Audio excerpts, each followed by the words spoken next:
नमस्कार श्रोताओं, आकाशवाणी जयपुर अजमेर का क्षेत्रीय समाचार एकांश प्रस्तुत करता है विशेष परिचर्चा। मैं हूं सालेहा और समाचार कक्ष से मेरे साथ हैं सुदर्शन नाहर। श्रोताओं, आज से ठीक एक दशक पहले देश में उद्यमिता की संस्कृति को प्रोत्साहन देने के मकसद से एक योजना शुरू की गई।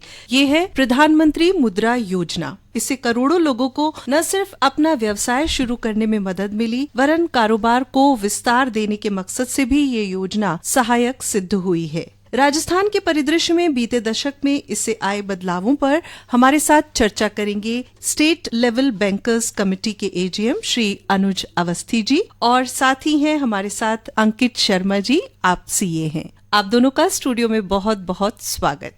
चर्चा की शुरुआत करना चाहूँगा अनुज अवस्थी साहब के साथ। अवस्थी साहब, जैसा एक दशक पूरा हो चुका है प्रधानमंत्री मुद्रा योजना को शुरू हुए, अब इस एक दशक में देश की आर्थिक प्रगति में इसका कितना बड़ा रोल रहा, देश की प्रगति की गति को आगे बढ़ाने में इसने किस तरीके से अपना रोल प्ले किया, आप क्या देखते हैं इसमें? मुझे ऐसा लगता है कि जो उद्देश्य था प्रधानमंत्री मुद्रा योजना लाने का आज से एक दशक पूर्व माननीय प्रधानमंत्री मोदी जी का, उसमें उनको एक बहुत बड़ी सफलता मिली है। खासतौर पे उन छोटे उद्यमियों, महिलाएं जो पोलिटिकल न होने की वजह से लोन लेने में उनको दिक्कत होती थी, उसके लिए उनको बहुत सहायता मिली। और आज जो आत्मनिर्भर भारत बनने के लिए जो उनका एक संकल्प था मोदी जी का, उसमें भी उनको एक सहायता मिल रही है। और उसकी वजह से छोटे उद्योगों को, कुटीर उद्योगों को बढ़ावा मिला। उससे बेरोजगारी को भी काफी हद तक जो है वो सहायता मिल पाई। चाहे वो मुद्रा लोन के स्कीम में तीनों कैटेगरी हो, शिशु, किशोर, तरुण, उसके हिसाब से उनको अलग अलग कैटेगरी के हिसाब से मझोले उद्योगों को फायदा मिला। आज उस स्तर पर है कि वो न केवल अपना कार्य कर रहे हैं, बल्कि दूसरे लोगों को भी प्रेरणा दे रहे हैं कि वो कैसे आगे बढ़े। अपना काम करा, उनको भी सहायता मिली और उन्होंने कितने ही लोगों को रोजगार दिया, तो उनके भी परिवार का पालन पोषण बढ़ा और आज वो अच्छे तरीके से अपना कार्य कर पा रहे हैं। मुझे ऐसा लगता है कि भारतीय अर्थव्यवस्था में ये कदम अपने स्तर में बहुत अच्छे तक पहुंचा है और आगे भी जब तरुण प्लस स्कीम आ रही है जिसमें लोगों को और निर्भरता मिलेगी, इससे भारत में और परिवर्तन आएगा। अवस्थी जी, आपने अभी बात की अलग अलग श्रेणियों की, तो ये कौन सी श्रेणियां हैं हमारे श्रोताओं को जरा आप बताएं। देखिए, जो प्रधानमंत्री मुद्रा योजना है इसको 3 अलग अलग श्रेणियों में लाया गया था। वो शिशु, किशोर और तरुण। जो शिशु लोन है वो 50,000 तक का लोन जो है उसमें शिशु में दिया जाता है, बिल्कुल छोटे उद्योगों को, छोटे कैटेगरी में जिसमें आपने स्टार्ट किया हो एक स्मॉल लेवल पे। बाद में ये जो हमारा किशोर है ये 5 लाख तक का लोन का है, जिसमें उनको 5 लाख रुपए तक का लोन मिलता है। और 5 लाख से 10 लाख का उसका स्कीम को हम तरुण स्कीम में बोलते हैं। अंकित जी, रही बात की आसानी से लोन मिलने की, अपना कामकाज शुरू करने की, लेकिन अगर हम बात करें कि इसमें महिलाओं को या वंचित वर्ग को या कमजोर तबके को उन्हें किस तरह मदद मिली है, क्योंकि आसान शर्तों पे बिना गारंटी के लोन मिल रहा है। जी, मैं बताना चाहूंगा, अगर आप इस स्कीम जो कि प्रधानमंत्री जी की फ्लैगशिप स्कीम है, आपको ये जानकर आश्चर्य होगा कि इसमें 68%, लगभग 68% लोन महिला उद्यमियों को दिया गया है। ये प्रधानमंत्री मोदी जी का जो प्राइम एजेंडा था, जिसमें कि महिला सशक्तिकरण की वो निश्चित तौर पर बात करते हैं, ये उस एजेंडा को आगे बढ़ाता है। आप लोगों को ये जानकर आश्चर्य होगा, इस स्कीम में 50% loan schedule caste, schedule tribe and other backward classes के लोगों को डिसबर्स किए गए हैं। इस स्कीम के 11% जो लोन है वो माइनॉरिटीज को डिसबर्स किए गए हैं। ये स्कीम मूल रूप से वंचितों के लिए बहुत कारगर सिद्ध हुई है और निसंदेह प्रधानमंत्री जी की अन्य योजनाएं भी बहुत अच्छा प्रदर्शन कर रही है, परंतु जो प्रधानमंत्री मुद्रा योजना है ये निसंदेह काबिले तारीफ है। और ये जो उद्देश्य इस योजना के तहत प्रधानमंत्री जी ने जो वंचित वर्ग के लिए रखे गए थे, जो समाज के हाशिए पे थे और जिनके लिए लोन एक दूर की कौड़ी था, श्रोताओं को बताना चाहूंगा, प्रधानमंत्री मुद्रा योजना से पहले सीजीटीएमएससी स्कीम में भी उनके लिए अनसिक्योर्ड लोन अवेलेबल था, परंतु जो सीजीटीएसएमई स्कीम की तकनीकी समस्याएं थी, उन तकनीकी समस्याओं की वजह से वो लोन आम जन को उपलब्ध नहीं हो पाता था। आज वो ही प्रधानमंत्री मुद्रा योजना में किसी व्यक्ति को 2 लाख, 1 लाख, 50,000, 5 लाख का लोन चाहिए, वो सहज तौर पर बैंक और यहाँ तक कि रीजनल रूरल बैंक, एनबीएफसीज को और माइक्रो लेंडिंग इंस्टीट्यूशन को भी इसमें प्रधानमंत्री जी ने कवर करवाया इस फ्लैगशिप स्कीम में। ये कितना बड़ा कदम था उन सब लोगों के लिए जो कि समाज के हाशिए पर बैठे थे, उनकी चिंता करते हुए कि उनको स्वावलंबी कैसे बनाया जाए। ये एंटरप्रेन्योरशिप स्कीम को बढ़ावा दे करके और देश की जनता को बेरोजगारी से बाहर निकालना, गरीबी रेखा से जितने लोग आज बाहर निकले हैं, आज निसंदेह उसमें कुछ न कुछ कुछ कहीं ना कहीं योगदान प्रधानमंत्री मुद्रा योजना का रहा है। अंकित जी, जैसा आपने अभी कहा कि लोगों को आसानी से लोन उपलब्ध कराने की योजना है ये एक तरीके से, तो जो एक लोन है वो कारोबार करने के उद्देश्य से दिया जा रहा है इसमें। तो कारोबार जो है आपका micro, small and medium enterprises, उन पे बेसिक फोकस है इसमें। तो ये क्या है, और माइक्रो है कौन, स्मॉल है कौन, मीडियम है? Micro, small and medium enterprises की डेफिनेशन अलग से बजट में श्रेणियों को बढ़ाते हुए करी गई है। जो शिशु, किशोर, तरुण और तरुण प्लस स्कीम जो कि अभी इसी बजट में अनाउंस हुई है, तरुण प्लस स्कीम में भी 20 लाख तक की लिमिट उन्होंने रखी है। तो मूल रूप से इसमें माइक्रो इंडस्ट्री ही कवर हो जाती है। 20 लाख रुपए तक की लिमिट मोर और लेस माइक्रो यूनिट तक के लिए ही अवेलेबल हो जाती है। और इस स्कीम में जो टॉप 5 स्टेट परफॉर्मर हैं, आप उनमें देखेंगे तमिलनाडु, यूपी, बिहार, महाराष्ट्र, वेस्ट बंगाल है, जो मूल रूप से डेवलपमेंट में पिछड़े हुए थे। तो वहां के लोगों को जिनका कि 50 लाख रुपए तक का टर्नओवर था, जैसे 40 लाख की लिमिट है जीएसटी रजिस्ट्रेशन की, तो उनको 10 लाख रुपए तक की अवेलेबिलिटी ऑफ लोन इसमें हो जाती है। अवस्थी जी, आप ये बताइए कि अभी हमने बात की कि बिना गारंटी के और आसान शर्तों पर लोन है, तो आप जरा बताएंगे कि इसकी क्या प्रक्रिया रहती है, कौन कौन से ऐसे आवश्यक दस्तावेज हैं जिनके जरिए आवेदन किया जा सकता है, और इसके लिए कौन सा पोर्टल है? प्रधानमंत्री मुद्रा योजना के लिए उन्होंने एक अलग से पोर्टल बनाया हुआ है, मुद्रा पोर्टल के नाम से ही है। उसमें उद्यम मित्र पोर्टल पे जाकर के जो एप्लीकेंट कस्टमर है वो लॉगिन करते हैं। बेसिक दस्तावेज जो है उनके, जैसे केवाईसी डॉक्यूमेंट्स हो गए और उनका अपना उद्यम रजिस्ट्रेशन है, वो अपना अपलोड करते हैं। अपलोड करके वो अपना बैंक भी सिलेक्ट कर सकते हैं कि किस बैंक से उनको लोन लेना है। और बाद में जब वो बैंक के पास पहुंचता है कॉर्पोरेट ऑफिस के थ्रू उनके संबंधित विभाग को, वहां पर उसकी जांच करके और सब तरीके से सही पाया जाता है, उस कस्टमर को बुला करके उसका निस्तारण करके उनको लोन दे दिया जाता है। तो इस सारी प्रक्रिया में तकरीबन कितना समय लग जाता है? टाइम निर्धारित है। सरकारी किसी भी स्कीम के लिए बैंक को मैक्सिमम जो है वो 14 दिनों का समय रहता है। उन 14 दिनों के समय में उसका निस्तारण करना आवश्यक है। उसका जो रिजेक्शन जो है ब्रांच लेवल पे नहीं है। यदि उसका रिजेक्शन होना है तो उसके जो अपर रीजनल ऑफिस या जो सर्किल ऑफिस बोलते हैं, वहां से ही उसको कैंसिल या डिफर कराया जा सकता है। सर, अगर हम राजस्थान के परिदृश्य में बात करें तो जमीनी स्तर पर भी बहुत सी चुनौतियां भी आपके सामने आती होगी। कई बार रीपे करने में भी देरी होती होगी, या और किस तरह की चुनौतियां आपको नजर आती हैं? व्यवसाय करेंगे तो चुनौतियां रहती हैं। व्यवसाय में कई बार अपना संभावनाओं के हिसाब से रिजल्ट नहीं आ पाते हैं, तो उसमें भी बैंक की सहायता ये देते हैं कि उनके हैंड होल्डिंग यदि रिक्वायरमेंट है तो वो करते हैं। दूसरी बात है कि जो बैंक चेक करता है तो वो भी देखता है कि उनका जो डिफॉल्टर हो रहा है या डिफॉल्ट है वो किस तरीके का है। यदि वो लग रहा है कि यहाँ जो इंटेंशन में कुछ है तो वो अलग मैटर है, but otherwise bank always help करते हैं कि हैंड होल्डिंग के थ्रू या और कोई उनको स्कीम के थ्रू उनको जो है सहायता दे सके, जिससे वापसी आने में जो बैंक क्योंकि लोन देगा तो उसकी वापस तो चाहेगा ही, लेकिन यदि उनको कोई दिक्कत आ रही है किस तरह से हैंड होल्ड करके उनको समझा करके या उन चीजों को और कोई सहायता दे करके भी उनको आगे प्रोत्साहन देता है, जिससे उनको लोन डिफॉल्ट न हो या एनपीए लेवल में नहीं पहुंचे। अंकित जी, मेरा सवाल अगला आपसे है। कई बार भुगतान जो होता है वो आने में देरी होती है, खरीदार है वो भुगतान देरी से करते हैं, तो आपका पेमेंट है वो टाइम पे आए, इसके लिए सरकार ने उद्यम पोर्टल के माध्यम से क्या कोई सुविधा उपलब्ध कराई है एमएसएमई को? जी, उद्यमी मित्र योजना केवल उद्यमियों के लिए न केवल सरलीकरण है प्रोसेस का, बल्कि उनको आगे भी फ्लेक्सिप योजनाओं के बारे में जितनी भी विभिन्न प्रकार की योजनाएं प्रधानमंत्री जी द्वारा चलाई जा रही हैं, भारत सरकार द्वारा उनको जो भी फ्लेक्सिप योजनाएं सुविधाएं दी जा रही है, उन सभी के लिए है। उन सभी का एक सरलीकरण प्रोसेस का उद्यमी मित्र योजना के द्वारा किया गया है। और शायद राजस्थान में कहीं ना कहीं आंकड़ों में जब हम पीछे देखते हैं स्वयं को, अदर स्टेट जो कि बिहार, महाराष्ट्र, वेस्ट बंगाल जैसे स्टेट अगर अच्छा परफॉर्म कर रहे हैं इन कंपेरिजन टू राजस्थान, तो ये कहीं ना कहीं स्वयं के आकलन का भी है। कुछ सुझाव मैं इसके लिए जरूर देना चाहूंगा।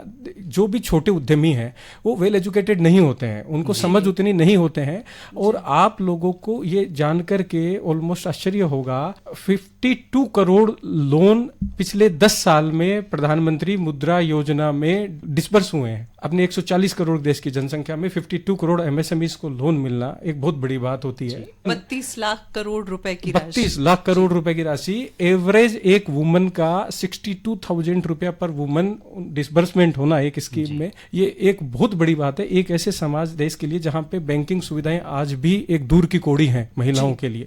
समस्या क्या आती है, एक एंटरप्रेन्योर के लिए उनको उस तरह की समझ ना होना उनके लिए समस्याएं पैदा करता है। तो जो मेरा सबसे पहला सुझाव जो यदि सही स्तर पर पहुंच सके तो उद्यमी मित्र के साथ साथ ऐसे एंटरप्रेन्योर को अगर एक सुविधा मिल जाए, एक रेगुलेटरी सेंट्रल मैकेनिज्म के तौर पे यदि डाटा फीडिंग उनको अवेलेबल करवा दी जाए, किसी एंटरप्रेन्योर को अगर किसी जगह पे रॉ मटेरियल प्रोक्योरमेंट में दिक्कत हो रही है, लेबर की दिक्कत हो रही है, अगर इसको सेंट्रलाइज करते हुए काम किया जाए और बाकी सारे रिसोर्सेज को इसके साथ अगर अटैच कर दिया जाए तो मुझे नहीं लगता कोई भी एंटरप्रेन्योर डिफॉल्ट करेगा। दूसरा मेरा इसमें सुझाव यह है, 20 लाख की जो तरुण प्लस स्कीम है वो 10 साल बाद में रिवाइज हुई है। फ्रॉम 2015 ऑनवर्ड्स ये 10 लाख रुपया 10 साल तक चलता रहा, जबकि सीजीटीए जो भी दूसरी अनसिक्योर्ड लोन स्कीम है उसमें रेगुलरली इन्होंने लिमिट एनहांस करके 2, 5, 10 किया। तो इन्फ्लेशन इंडेक्स 2015 से आज 2025 तक जो इन्फ्लेशन इंडेक्स आया है, तो मैं ये सुझाव मानता हूं कि हर 3 साल में या 5 साल में इसका आकलन होना चाहिए स्कीम का, और जो ये 10 लाख 20 लाख की जो अनसिक्योर्ड लोन की जो लिमिट है ये आगे बढ़ाई जानी चाहिए according to the economic scenario, जिससे छोटे लोगों को आज एक बिजनेस एस्टेब्लिशमेंट में शॉर्टेज ऑफ फंड ना रहे। तीसरा जो सबसे जरूरी है और शायद सबसे इजी भी है, काफी सारी फ्लैगशिप स्कीम सेंट्रल गवर्नमेंट भी चलाती है और स्टेट गवर्नमेंट भी चलाती है छोटे व्यापारियों के लिए, जिसे इंटरेस्ट सब्सिडी है, कैपिटल सब्सिडी है। बट समस्या ये है कि वो सारी स्कीम्स जो है वो इंटरलिंक्ड नहीं है और ऑटोमेटेड मोड पे नहीं है।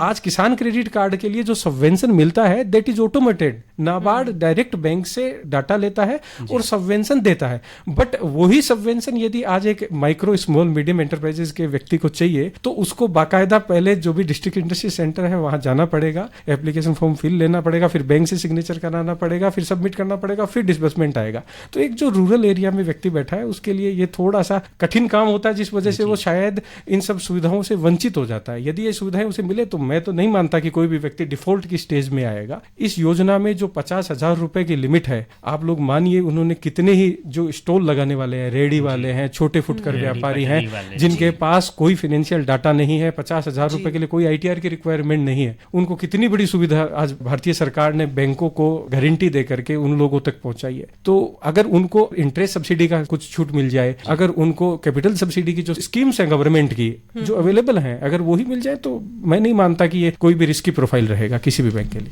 सर हमें ये बताइए कि किन किन श्रेणियों में जो ये लोन दिया जा रहा है इसके लिए क्या मैक्सिमम समय अवधि हो सकती है रीपे करने की? मैक्सिमम समयावधि जो है वो एक जो व्यापार है, जो लोन एप्लीकेशन आएगी उसमें जो भी लोन एप्लीकेंट है, बोरोवर है, उनको अपना प्लान देना पड़ता है। क्योंकि है ये लोन ही, ये कोई सब्सिडी नहीं है। इसमें बैंकिंग प्रूडेंशियल नॉर्म्स तब भी लगेंगे, बैंक का क्रेडिट जो ओवरव्यू है वो तब भी लगेगा। तो अलग अलग बैंक्स का अलग अलग समयावधि है। अमूमन जो सरकारी बैंक है, नेशनलाइज बैंक है, 7 साल की एक जनरल टाइमलाइन है, परंतु वो भी बढ़ सकती है। और यदि बैंक को लगता है कि लोन अमाउंट छोटा है और वो कम समयावधि में ही भविष्य में चुका दिया जाएगा, तो हो सकता है वो लोन अमाउंट पे number of instalment less than 7 year भी रख ले। अगर यदि लगता है कि उसको need of the business more than 7 year है तो मोर देन 7 ईयर भी कंपिटेंट अथॉरिटी की परमिशन से बैंक रख सकता है। इस पर सर क्या तकरीबन ब्याज रहता है? ये एक बहुत अच्छी बात है जो अभी चर्चा में आनी चाहिए। सीजीटीएमएसई स्कीम में और सीजीएफएमयू स्कीम में, जो प्रधानमंत्री मुद्रा योजना स्कीम है, इसमें सबसे बड़ा लाभ लाभार्थियों को यही है कि इसमें आपको ना तो कोई प्रीमियम फीस देनी पड़ती है, सीजीटीएमएसई लोन में आपको अनसिक्योर्ड लोन में फी देनी पड़ती है, इसमें कोई सिंगल पेनी आपको फी नहीं देनी। In comparison to CGTMSE loan 1 से 1.5% 2% तक का इसमें लेसर रेट ऑफ इंटरेस्ट आपके पास में मिलता है। प्रोसेसिंग चार्ज भी कुछ नहीं है और इसके इंस्पेक्शन चार्जेस भी बहुत लो हैं। ये एक फ्लेक्सिबल स्कीम है, this is not a regular scheme of lending. इसमें आपको जो रेट ऑफ इंटरेस्ट है ईबीएलआर पे, आरबीएलआर पे लिंक्ड रहता है बैंक्स का। अभी जो वर्तमान में लेंडिंग रेट्स हैं बैंक की, वो यूजुअली 9% से 9.5% तक इसकी अभी रेट ऑफ इंटरेस्ट है, 10% के नीचे है। और वहीं अगर मैं सीजीटीएमएसई में लोन लेने जाऊंगा तो वो ऑलमोस्ट 11, 11.5, 12% तक की रेटें आएंगी। तो ये निश्चित तौर पर उन कमजोर लोगों को आर्थिक सहायता भी दे रहा है जो लोग वंचित रह गए हैं। अवस्थी जी, आप हमें ये बताइए कि एक तरीके का टर्म लोन है, रीपे करना होता है और इसमें एक निश्चित कैपिटल है, तो इसमें क्या ओवरड्राफ्ट की सुविधा भी होती है या उन्हें कोई मुद्रा कार्ड, रुपे डेबिट कार्ड दिया जाता है और इसे वो किस तरीके से इस्तेमाल कर सकते हैं? ये टर्म लोन जो देते हैं उस टर्म लोन में टर्म लोन सुविधा भी है और हम लोग उसमें सीसी फैसिलिटी बोलते हैं। जो देखा है तो बेसिकली स्टॉक के हिसाब से होती है कि वो स्टॉक क्या रख रहा है, उस पे हम लिमिट देते हैं उन लोगों को। उनका एवरी ईयर जो है ना उसके बाद उसका रिन्यूअल प्रोसेस रहता है कितना स्टॉक रहा, उसका कैसा लेन देन रहा, टर्नओवर कितना रहा, और टर्नओवर यदि बढ़ रहा है तो बैंक उनकी सहायता भी करता है, न केवल इस स्कीम के लिए, वो अगली स्कीमों में भी उनको चेंज करता है। एक बात और भी कही आपने, जो बात अभी शर्मा जी ने बताई थी कि कैसे कोई एजेंसी हो जिससे उनका डिफॉल्टर नहीं हो, जो मैं वापस आ गया उस लाइन पे। एमएसएमई एक्ट में देखा है कि यदि मैन्युफैक्चरर है और सामान किसी बायर को दे रहा है, सप्लायर है मान लीजिए वो, तो वो उसको 45 डेज के अंदर रिपेमेंट करना आवश्यक ही है। यदि वो 45 डेज में नहीं रिपेमेंट करता है तो बैंक रेट से 3 गुना चार्ज लगा करके उसको पेनल्टी दिया जाता है। इस बारे में सरकार पहले से ही इस कदम को उठा चुकी है, इससे इस मामले में बायर रिपेमेंट करता ही करता है। तो यहाँ भी चांसेस उन लोगों ने ग्रास रूट लेवल पे काफी काम किया है। सीसी फैसिलिटी जैसा आपने पूछा है, टर्म लोन एक निश्चित अवधि के लिए होता है, कस्टमर की चॉइस है तो 3 साल से 5 साल तक का उनका चॉइस है, वो ले करके कर सकते हैं और रिपेमेंट करें। ये जो मुद्रा कार्ड उन्हें मिलता है, रुपे डेबिट कार्ड, इसमें कुछ ओवरड्राफ्ट की सुविधा भी रहती है? ओवरड्राफ्ट की सुविधा भी रहती है उसमें, जो अपना लिमिट है उसमें यदि उनको टाइमली कुछ रिक्वायरमेंट है तो they can go for overdraft also.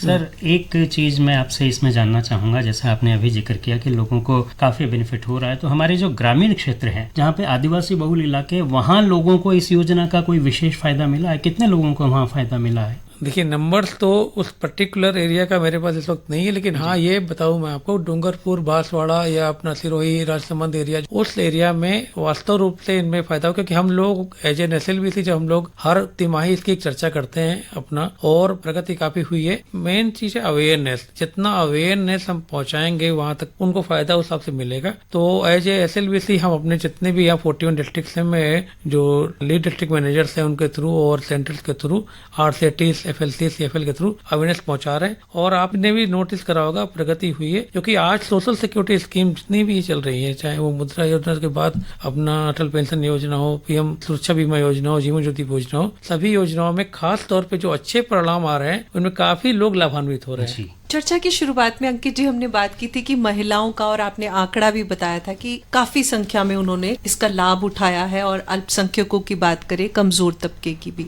तो आपको क्या लगता है कि इसके प्रचार प्रसार के लिए और किस तरीके के प्रयास होने चाहिए? जी, जो एफर्ट्स महिलाओं के दृष्टिकोण से अगर अपन प्रधानमंत्री मुद्रा योजना को माने, इंटरनेशनल मॉनेटरी फंड ने इस बात को नोटिस किया है एंड सराहना की है केवल इस एंगल से कि महिलाओं के उत्थान में जिस योजना का अगर सबसे ज्यादा योगदान रहा है, दैट इज डेफिनेटली प्रधानमंत्री मुद्रा योजना। इंटरनेशनल मॉनेटरी फंड की जो रिसर्च रिपोर्ट कहती है, वो कहती है 2.8 मिलियन वुमन सक्सेसफुली एंटरप्रेन्योर बनी है due to benefits of this scheme. जो फ्लेक्सिब स्कीम महिलाओं के लिए और वंचित तबके के लिए इतना अच्छा काम कर रही है, उसमें भारतीय दृष्टिकोण से और विशेष तौर पर राजस्थान के दृष्टिकोण से मैं सोचूं तो समस्याएं आती हैं कि 5-10 किलोमीटर के रेडियस में काफी बार एक बैंक की शाखा या 1-2 बैंक की शाखाएं अवेलेबल होती हैं। तो इनका नेटवर्क, जैसे सेल्फ हेल्प ग्रुप बना करके महिलाओं को कुछ लोन दिए जा रहे हैं बैंकों के द्वारा, तो सेल्फ हेल्प ग्रुप बना करके यदि उनको सेल्फ हेल्प ग्रुप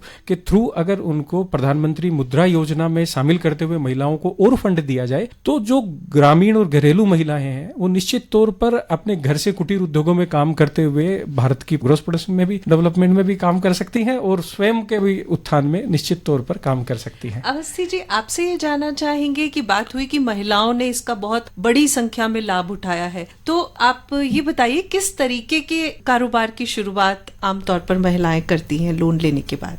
एक्चुअली मैं आपको थोड़ा बैकग्राउंड में ले आना चाहूंगा। RCTs है, रूरल सेल्फ ट्रेनिंग इंस्टीट्यूट्स हैं, वहां पर उनको बहुत तरीके के, जैसे बैग बनाना, अपना पापड़ अचार तो कॉमन हो गया, आजकल सिलाई मशीन के थ्रू भी बहुत सारी चीजें, तो मोस्टली सेंटर्स में इस तरह की शिक्षा दी जाती है। और RCT से जो ये लोग ट्रेनिंग से निकलते हैं उनको सीधे वहां पर ही एप्लीकेशन पहुंच करके मुद्रा स्कीम से जुड़ी हुई स्कीम को बैंकों को भेज दिया जाता है कि इनको अब तो जो ट्रेनिंग कर ली, अब इनको आप लोन प्रोवाइड करें जिससे अपने पैरों पे खड़े हो पाए। मैं अभी जैसलमेर होकर के आया था, मैंने वहां देखा है कि टीचर फैकल्टी हैं, वो न केवल वहां से उन्होंने शिक्षा ली, उन्होंने अपना मुद्रा लोन लेकर के अपने पैरों पे खड़ी हुई, आज वो बहुत से लोगों को अपना आत्मनिर्भर बना रही है, स्वावलंबी बना रही है। तो ऐसे बहुत से जो उद्योग जो राजस्थान प्रदेश से जुड़े हुए हैं। इसके अलावा मैं आपको हर्ष से बताना चाहूंगा, राजस्थान राज्य से एक हमारे रावत जी, उनकी फैमिली ईसा रावत जी ने अपना कार चालू किया था अपना गारमेंट्स में। आज उन्होंने अच्छा कार्य करके 10 लाख रुपए का लोन ले रखा है बैंक से, और इतना अच्छा कार्य किया कि उनको सिलेक्ट किया है DFS ने राजस्थान से, उनकी मोदी जी से मुलाकात भी हुई और उन्होंने पूरे राजस्थान को रिप्रेजेंट किया है। तो ये हमारे राजस्थान के लिए गर्व की बात है कि ऐसे लोग वहाँ पहुंचे। आपने अलग अलग बिजनेस एक्टिविटीज के बारे में हमें बताया और ये भी बताया कि ईशा जी ने किस तरीके से ये लोन हासिल किया। ऐसी ही एक दो और सफलता की कहानियां हम चाहेंगे कि आप श्रोताओं के साथ साझा करें, जिससे दूसरों को भी प्रेरणा मिल सके। नौकरी के लिए आज बहुत लोग तरसते हैं, लेकिन बिजनेस में डर ये लगता था कि कहीं हम फेल हो गए तो हम कैसे कर पाएंगे। तो एक नरेंद्र जी दूसरे कहते थे, उनके पास बहुत तैयारी करने के बाद भी जब उनका कहीं भी नौकरी नहीं लग पाई तो उन्होंने सोचा कि कार स्टार्ट करें। उन्होंने एक छोटा ऑटो पार्ट्स की दुकान के लिए उन्होंने लोन लिया, कोई 5 लाख रुपए का। आज इतने अच्छे कारोबारी न केवल वो अपना कारोबार को आगे बढ़ा रहे हैं, लेकिन वो ट्रेडिंग भी दे रहे हैं, जिससे और लोग भी इससे जुड़े हुए हैं और अपना कार्य कर रहे हैं। तो ये कुछ नरेंद्र जी हैं। एक हमारे पास में विश्वकर्मा जी हैं जिन्होंने लोन लिया था। उन्होंने अपना काम केवल किताबों की छोटी सी दुकान से चालू करा। आज वो किताबों के बहुत बड़े ट्रेडर बन चुके हैं और वो सभी क्रेडिट जो है प्रधानमंत्री मुद्रा स्कीम को और उनको जो बैंक जिन्होंने उनको समझा और तो आज वो लोन देकर के आगे बढ़ा है। तो ऐसे कुछ एग्जाम्पल है और मैं बहुत खुश नसीब हूँ कि एज ए बैंकर मुझे कभी ऐसे फक्र होता है कि ऐसे लोगों के साथ जुड़ पाया और ऐसे लोगों को सेवा दे पाया, जिससे कि आज वो लोग खड़े हैं। तो मुझे भी उस बारे में बहुत खुशी होती है। एमएसएमई में महिलाओं के लिए जिक्र हुआ, जो प्रधानमंत्री मुद्रा योजना के अंतर्गत महिलाओं को लोन दिया जा रहा है। युवाओं के लिए इसमें क्या क्या है, आप उनके लिए क्या कहना चाहेंगे? मैं आपको एक और फैक्ट बताऊंगा जो आप लोगों को, श्रोताओं को भी बड़ा आनंदित करेगा। इस स्कीम में 21% लोन उन लोगों को डिसबर्स हुए हैं जो फर्स्ट जेन एंटरप्रेन्योर थे। मतलब ये स्कीम जो है मूल रूप से ये एग्जिस्टिंग एंटरप्रेन्योर के लिए भी है। अगर आप एक्सपांशन करना चाहें तो एग्जिस्टिंग एंटरप्रेन्योर भी इसमें लोन ले सकता है। न सिर्फ कारोबार शुरू करना बल्कि बढ़ाना भी चाहते हैं तो भी ले सकते हैं इसमें लोन। तो इस स्कीम में 21% लोन उन युवाओं को मिला है जिन्होंने नया कारोबार शुरू किया है। तो मूल रूप से वो युवा जो पढ़ लिख के आता है और किसी कारणवश उसकी नौकरी नहीं लग पाई या फिर वो शुरू से ही व्यापारी एंटरप्रेन्योर बनना चाह रहा था, तो उसकी एंटरप्रेन्योर स्किल को देखते हुए 21% जो डिसबर्समेंट भारत सरकार द्वारा पिछले 10 साल में किया गया है और अब तो निसंदेह उसकी लिमिट 20 लाख हो गई है। तो हर एक युवा जो अपना छोटा सा सपना लेके चलता है, उसको उस सपने की नींव रखने के लिए जो मदद चाहिए वो प्रधानमंत्री मुद्रा योजना पिछले 10 सालों से इस देश में निभा रहा है और एक बड़ी कारगर स्कीम है जिसके तहत युवाओं अपने सपने निश्चित तौर पर साकार कर सकते हैं। अभी जैसा प्रधानमंत्री मुद्रा योजना से अंकित जी ने भी कहा कि युवाओं को बहुत फायदा हो रहा है, महिलाओं को फायदा हो रहा है, समाज के विभिन्न जो वर्ग हैं उनको इससे बहुत लाभ मिल रहा है और देश की आर्थिक प्रगति में वो भी अपना योगदान कर पा रहे हैं। आप इस बारे में क्या संदेश देना चाहेंगे आम जन के लिए, क्या कहना चाहेंगे कि वो किस तरीके से इस योजना से जुड़े और देश की आर्थिक प्रगति में वो और अपना योगदान दे सकें? एक बैंकर होने के नाते मैं ये समझता हूँ कि जब लोन लेते हैं किसी चीज के लिए तो उद्देश्य होता है। उद्देश्य ये होता है कि हम कैसे लोन लेकर के अपने कार्य को आगे बढ़ाएं, जिससे हमारे परिवार का नाम हो, पालन पोषण हो। जब लोन दिया जाए तो उस लोन को उसी पर्पज के लिए यूज करें जिस पर्पज के लिए लोन लिया जा रहा है। और उसके बाद जो बनता है वो है फाइनेंशियल डिसिप्लिन, वित्तीय अनुशासन।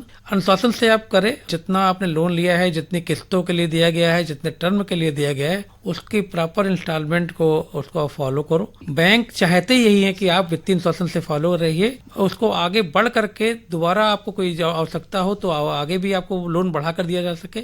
मैं इस माध्यम से ये कहना चाहता हूँ कि आप लोग अनुशासित रहिए, कार्य करिए, बैंकर्स हमेशा साथ में खड़े हैं। आप पढ़ेंगे, देश बढ़ेगा, सबका जो है साथ होगा, सबका विकास होगा।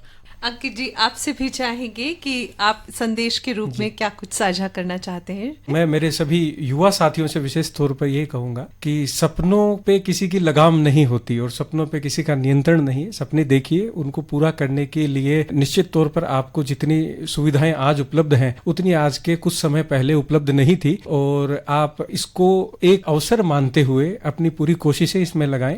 आप बिल्कुल अपने सपनों को कागज पे उतारें, प्रोजेक्ट रिपोर्ट बनाएं, जिसमें इस मुद्रा योजना में आपको टर्म लोन भी मिलता है नया काम शुरू करने के लिए और डे टू डे एक्टिविटी के लिए इसमें आपको वर्किंग कैपिटल लिमिट भी मिलती है। आपको दोनों तरह की क्रेडिट हिस्ट्री भी बनती है। जी, आपकी क्रेडिट हिस्ट्री भी बनेगी और आप लोग आगे बढ़ने के लिए ये आपके लिए पहली सीढ़ी निश्चित तौर पर हो सकता है।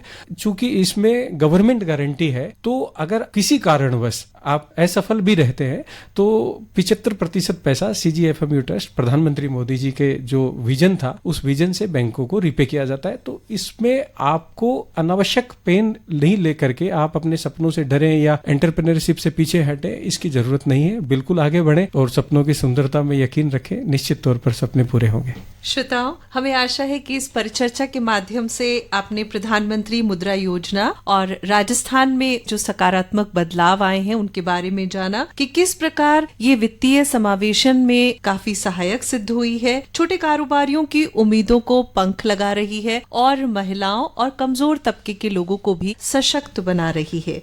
इस परिचर्चा में समय देने के लिए हमारे दोनों ही गेस्ट का बहुत बहुत आभार। धन्यवाद अवस्थी जी और अंकित जी, आपका भी बहुत बहुत धन्यवाद। श्रोताओं, आपसे आज्ञा ले उससे पहले बता दें कार्यक्रम का संपादन किया राजेंद्र सिंह डारा ने और प्रस्तुतकर्ता रामनाथ मीणा। नमस्कार।